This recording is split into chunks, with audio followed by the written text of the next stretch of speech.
की बात आ गई अब, लेकिन जो मौलाना सज्जाद नोमानी कह रहे हैं उस पर ये कहा जा रहा है कि वोट जिहाद हो रहा है AIMPLB, all India Muslim personal law board और मौलाना सज्जाद नोमानी की तरफ से। इस पर क्या कहेंगे? देखिए, मैं आपको एक बात कहूँ, दरअसल ये जो पूरा मामला है ना, जिस तरह से हिमांशु आप एंकर हैं और मैं पैनलिस्ट हूँ, तो आपका एक काम है, आपके पास उसका एक्सपीरियंस है, मैं एक पैनलिस्ट हूँ, मेरे पास मैं जो तरीके से बात करता हूँ अपना पक्ष की बात करता हूँ। इसी तरह मुझे लगता है कि उलमाओं का जो पूरा मामला है, उनको देखिए, वो हमारे उलमा है, हमारे सर का ताज है, लेकिन उनको सियासी बात करने के लिए थोड़ा सा परहेज करने की जरूरत है। जिस तरीके से मेरा तो सवाल उनसे ये है, जिस तरीके का सवाल आके खड़ा है, नौमानी साहब बहुत सम्माननीय है, लेकिन मैं ये पूछ रहा हूं कि वो शिवसेना, वो बाला साहब ठाकरे, वो ये कहते थे कि भाई बाबरी मस्जिद में मेरा हाथ नहीं मेरा पैर है, क्या उसको जाके हम समर्थन कर सकेंगे?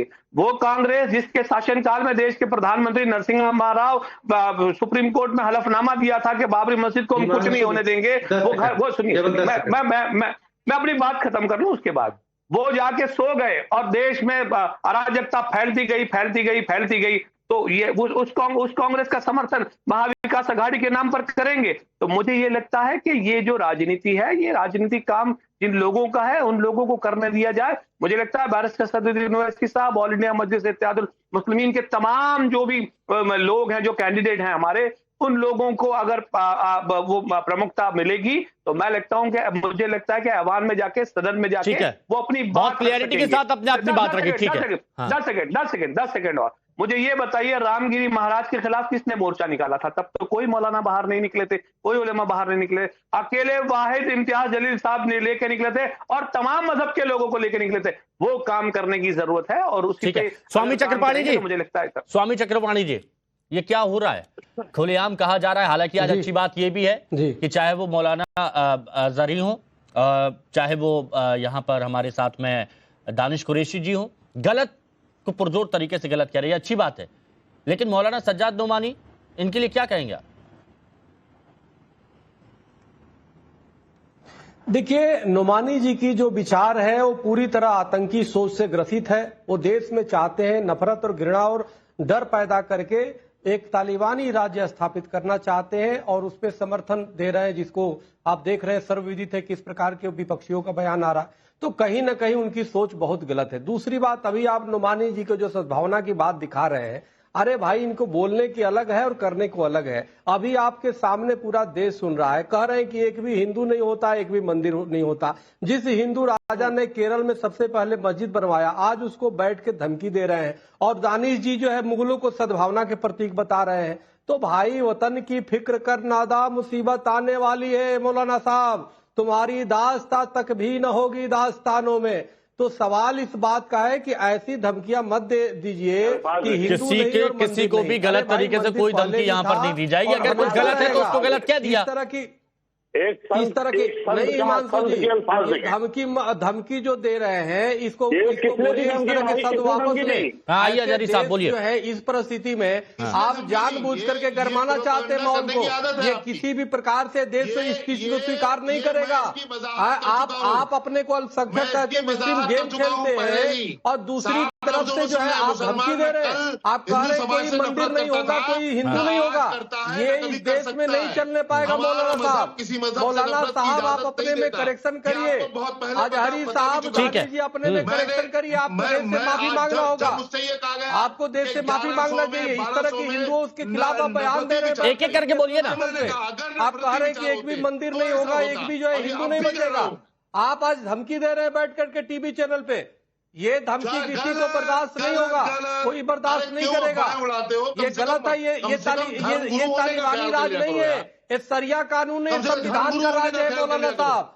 आप इस तरह बोलने से 100 बार सोच लिया करो, 100 बार आप सोच लिया करो। नहीं, उन्होंने उस बात पर क्लियरिटी करी। मुगलों के प्रवक्ता बन के बैठ रहे। लेकिन मेरे को अजहरी साहब एक बात बताइए, अजहरी साहब एक बात बताइए, ऐसे जो तथाकथित कुछ मौलाना हैं, ऐसे जो तथाकथित कुछ मौलाना हैं जो खुलेआम कहते हैं कि बीजेपी का सोशली बॉयकॉट करो, बीजेपी का समर्थन करने वालों का बॉयकॉट करो, उनका हुक्का पानी बंद करो, ये अपने ऊपर ये बात लागू क्यों नहीं करते कि अगर आपको इतनी चिढ़ है, इतनी नफरत है, तो जहां पर बीजेपी की सरकार है, जहां पर वो सुविधाएं दे रही है, वो सुविधाएं भी बिल्कुल मत लीजिए आप। वो सुविधाएं भी बिल्कुल मत लीजिए सरकार की। क्यों? क्योंकि बीजेपी दे रही है। ऐसे लोगों को भाजपा के लोग इस्तेमाल करते पहले हिमांशु जी पहले अजहरी साहब से बोलिए। नहीं, उन्होंने अपनी बात क्लियर की, उन्होंने बात क्लियर की, ठीक है। हाँ, एक मिनट, उसके लिए माफी मंगवाइए। एक मिनट, उन्होंने अपनी बात क्लियर की। हाँ। हिमांशु जी आप झूठे सेकुलर बनने की दिखाई देते हैं। आप क्यों सेकुलर बनते हैं? आप जानबूझ के तुष्टिकरण अजहरी साहब का करते हैं। आप इन्होंने इतना देश के सामने गलत बोला और आप इसको स्पष्टीकरण दिया। यही बात बोल रहे हो, कम से कम मजहबी होने का ही ये जो आप इनसे हिमांशु जी माफी मंगवाइए, बोले शब्द वापस ले। इन्होंने हिंदू समाज को धमकी दिया है, मंदिरों को चैलेंज अच्छा, किया है। एक बार फिर से क्लियरिटी, एक बार फिर से सुनिए अजहरी साहब, आपने जो बोला बहुत ज्यादा विवादित लग रहा है स्वामी चक्रपाणी जी को। एक बार बता दीजिए आपकी मंशा क्या थी वो बोलने की, जब आपने कहा। खामोशी सुनेंगे, मैं पहले भी वजाहत कर चुका हूँ, फिर मैं बता रहा हूँ। ऐसन सिंह जी ने कहा था, सुने ऐसन सिंह जी ने कहा था 1100 और या 1200 में जो विचारधारा थी वो हिंदू समाज से नफरत करने की थी। उस वक्त मुसलमान हुक्मरान थे और मुसलमान हुक्मरान अगर हिंदू समाज से नफरत करने वाली विचारधारा रखते तो जैसा कि अभी उन्होंने बताया दानिश भाई ने कि वहां बीरबल उनके पास में नहीं होते। वहां अगर वो चाहते, क्योंकि हाकिम कोई हो, चाहे हाकिम कोई राजा हो या कोई बादशाह हो, वो प्रेम करने वाले थे क्या? आप मुगल जैसे लुटेरों को आप कह रहे हो वो सद्भावना वाले थे। आप मुगलों के प्रवक्ता बन गए। कमाल की बात है, जिन्होंने हजारों मंदिर हमारे तोड़ दिए, वो कैसे सद्भावना वाले हो सकते हैं? आप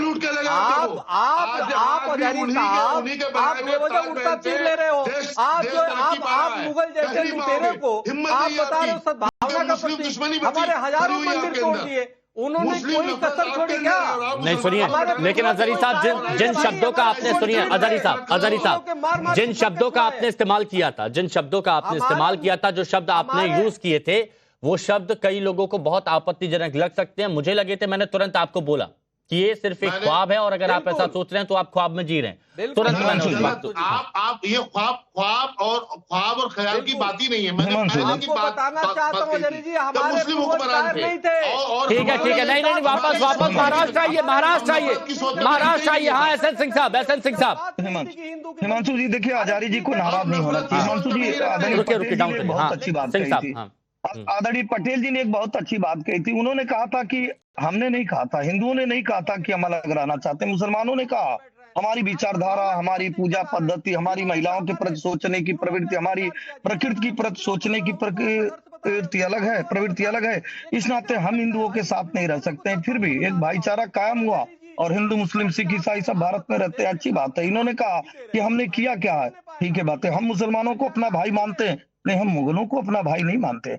उनके नाते हमारी 20-20 हजार बहनें, हमारी माताएं, हमारी बेटियां वो जौहर व्रत धारण करती है। वो कांग्रेस के लिए अकबर महान हो सकता है, हमारे लिए कभी महान नहीं हो सकता, भारत के लिए महान नहीं हो सकता है। आदरणीय जौहरी साहब के वो दादा परदादा पता नहीं क्या क्या हो सकते हैं, लेकिन हम अगर जौहरी साहब कभी ऐसे व्यक्ति को दादा परदादा और अपना पूर्वज मानते हैं जो हमारी संस्कृति को, हमारे सनातन को, हमारी बहनों को, हमारी संस्कृति के इज्जत आबरू को लूटने का कार्य किया, हम उसको नहीं मानेंगे। चौथी बात मैं महाराष्ट्र में कहूंगा, महाराष्ट्र में छोटी घटना थोड़े रहे। महाराष्ट्र में जो आम चुनाव था उस समय भी मस्जिदों से कहा गया कि इस्लाम खतरे में। हम पूछते हैं भारतीय जनता पार्टी के किन के कारण इस्लाम खतरे में है? सुनिए, आप इस्लाम, ठीक है, इस्लाम खतरे में है, बांटने वाली बात, ठीक है। इस पर थोड़ा सा और क्लियरिटी में कर लेता हूं। हमारे साथ में है ना डॉक्टर विवेक सिंह जी, राजनीतिक विश्लेषक है, तो जरा ये विश्लेषण करके बताइए कि बांटने वाली बात कौन कर रहा है, कौन कर